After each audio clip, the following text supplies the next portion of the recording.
Nah, untuk yang persamaan trigonometri dengan penyederhanaannya itu di sini akan digunakan rumus-rumus trigonometri atau hubungan trigonometri yang ada. Jadi misalnya untuk contoh soal berikut ini. Contoh 2.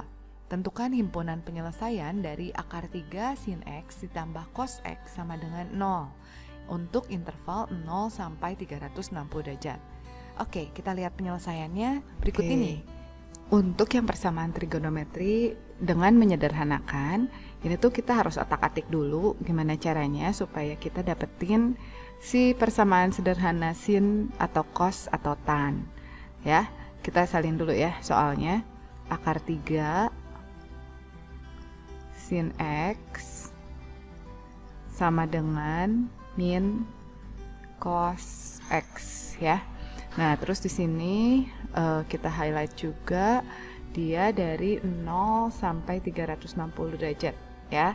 Jadi masih aman seperti biasa. Oke, berarti kalau mau kita sederhanakan di sini tuh kan ada sin, ada cos. Berarti nggak mungkin cuman sin atau cuman cos. Jadi saya tuh bagi ini dengan supaya jadi cuman satu variabel ya. Saya bagi sama cos X sehingga apa yang kita dapatkan. Nah, di sini saya punya akar 3 sin X per cos X itu tangen X ya. Nah, ini ingat-ingat lagi rumusnya ya. Kita catat di sini rumus yang kita pakai itu sin X per cos X sama dengan tan X. Ini yang kita harus ingat-ingat untuk penyederhanaannya ya. Ini yang kita pakai. Kemudian kita balik lagi ke sini. Akar 3 tan X sama dengan min 1 berarti ya. Nah, kemudian kita bisa sederhanakan, berarti tan X nya sama dengan min 1 per akar 3 atau bisa jadi min 1 per 3 akar 3. Nah, jadi kalian harus hafal tan X tuh X nya berapa yang sudutnya itu 1 per 3 akar 3, tapi ini negatif ya. Terus kita gambarin lagi tangan, kita bisa gambarkan grafiknya itu seperti ini. Dia punya dua asintot di 90 derajat dan di 270 derajat. Mulainya dari 0 menuju letak hingga. Kemudian di sini dia terulang kembali menyentuh 180, naik lagi, dan di sini membentuk pola yang sama lagi. Oke, nah sekarang untuk yang nilainya 1 per 3 akar 3 itu kita kira-kira aja ya, pokoknya di sebelah sini di kuadran 2 dan di kuadran 4. Untuk yang di kuadran 2 kita lihat dari sudut 30 derajat yang kita tahu adalah tan sepertiga akar 3. Tan 30 1 per 3 akar 3 itu kira-kira di sini ya, itu 30 derajat. Jadi di sini dia simetris 0, ini 0, jadi kayak refleksi gitu ya. Berarti dari sini kita mundur, ini tuh 180 derajat. Berarti kita mundur 30 derajat. Di situ kita dapetin sudut 150 derajat. Nah, kalau yang ini tuh kan dia periodenya 180. Jadi di sini itu tinggal ditambah 180, berarti ini 330 derajat ya. Jadi kalau untuk menggunakan grafik sebenarnya kita langsung dapat dari grafik bahwa X nya itu yang pertama 150 derajat, kemudian yang kedua adalah 330 derajat. Nah, itu jika kalian menggunakan cara satu, yaitu lewat ASTC atau dengan grafik. Oke, nah sekarang yang kedua kita akan coba menggunakan rumus lagi. Oke, ini cara yang kedua. Jadi rumusnya untuk tangan itu cuma satu ya. X-nya sama dengan alfa ditambah K kali 180 derajat.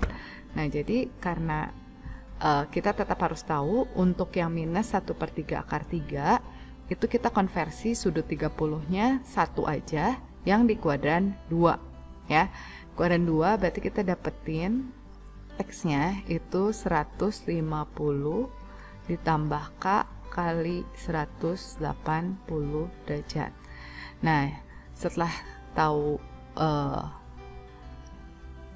alfanya, kita tinggal masukin K-nya. Jadi yang pertama misalnya untuk K-nya 0 berarti ya.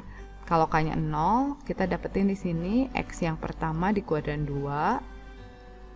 Dan kalau K-nya 1, itu di sini kita dapetin X yang berikutnya di kuadran 4 yaitu 330 derajat.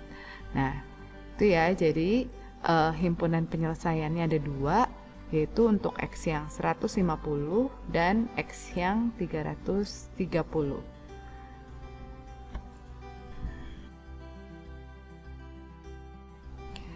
Nah, ini yang ketiga, persamaan trigonometri dengan bentuk non-eksak. Non-eksak itu apa sih? Non-eksak itu yang angkanya bukan sudut istimewa yang sudah kita hafalkan sebelumnya. Jadi gimana dong kalau bentuknya non-eksak? Tenang, nanti kita lihat ya, gimana penyelesaiannya. Nah, misalnya kalian harus menentukan himpunan penyelesaian dari sekan X sama dengan 5 sin 20. Nah, kita lihat kita akan menggunakan apa? Pasti menggunakan kalkulator. Nanti di sini akan saya ajarkan cara menggunakan kalkulator untuk menyelesaikan bentuk non-eksak. Kita lihat jawabannya berikut ini.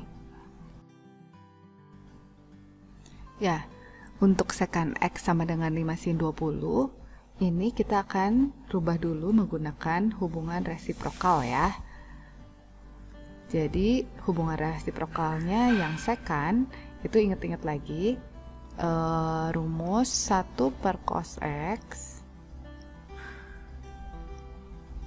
sama dengan sekan X. Jadi untuk rumusnya kita pakai ini. Nah, kemudian kita akan selesaikan bentuk ini, merubahnya menjadi 1 per cos X. Ini kita biarin dulu ya, 5 sin 20 derajat. Kalau saya pindahin 1 pernya, berarti saya dapatkan cos X itu 1 per 5 sin 20. Nah, sampai di sini kita harus menghitung dengan menggunakan kalkulator. Nah, ini untuk kalkulatornya, kita hitung nilai 1 dibagi, jadi bisa 1 dibagi, biar sekalian saya kasih kurung ya, 5 dikali sin, ini pakai sin biasa aja, kalian hitung. Nah, terus untuk yang kalkulator itu kalian harus cek di sini, mungkin nggak terlalu jelas tapi bisa dilihat ya. Kalau D itu degree, atau saya atur lagi menggunakan shift mode ya. Nah, ini ada 3 itu degree, yang kita pakai itu degree. Nah, kalau mau dirubah nanti ada sudut radian, sudut lain juga ya. Berarti di sini udah yang kita pilih yang ketiga. Berarti ini D, kotaknya itu di sini kalian lihat lambang D. Untuk setelah perhitungan kita dapat angkanya 0,5847 ya. Oke, kalau saya hitung dulu, ini sama dengan 0,5847. Saya ambil dulu 4 desimal ya. Kemudian berarti kita kan mau cari X-nya.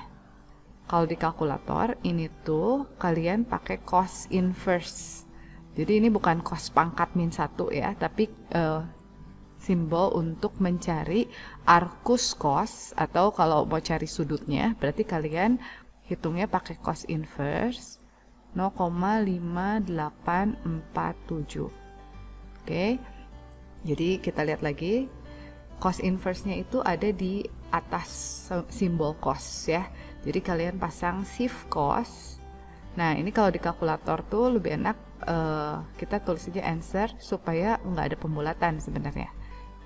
Jadi di sini cos inverse answer kita akan dapatkan sudutnya itu 54,21. Nah, ini untuk sudut yang pertama 54,21. Ini untuk sudut yang pertama di kuadran 1 di mana cos itu positif. Nah, berarti ini yang kuadran 1. Nah, ini saya nggak akan pakai grafik, tapi saya akan pakai ASTC aja. Berarti cosnya itu harus di kuadran 1 sama satu lagi. Yang pertama ini ya. Yang keduanya,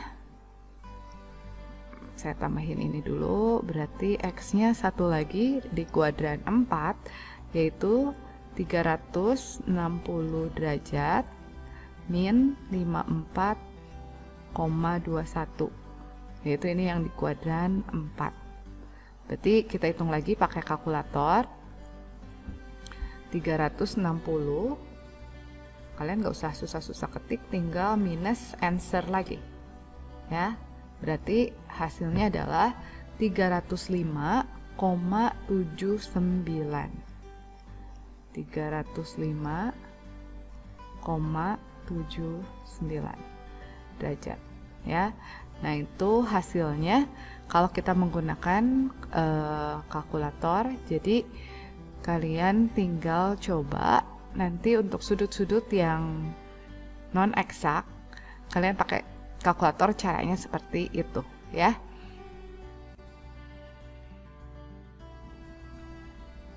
Terima kasih sudah menonton video ini sampai akhir.